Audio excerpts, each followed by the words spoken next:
Selenite is that glowy, white, translucent stone that you've probably seen before. But how do you use it? Well, there are many ways. First of all, you can use it as you would a sage smudge and walk around your space, sending cleansing white light energy through the area. Second, you can use it on or around yourself whenever you're feeling overwhelmed, overly emotional, stressed, or anytime you need to purify your vibe, like before meditation. And finally, you can use it to cleanse your crystals by placing them on top of a bar or slab, by waving a selenite wand over the crystals, or by placing them in a selenite bowl, or simply by having some selenite near other crystals. It also makes a beautiful lamp or base for a crystal grid.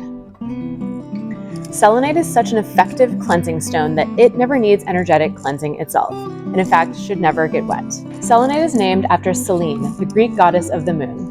This beautiful white stone instills calm, deep peace, and clarity of mind and heart. You can find these beautiful selenite pieces in our Temecula showroom or on our website, blisscrystals.com. Sending you selenite blessings.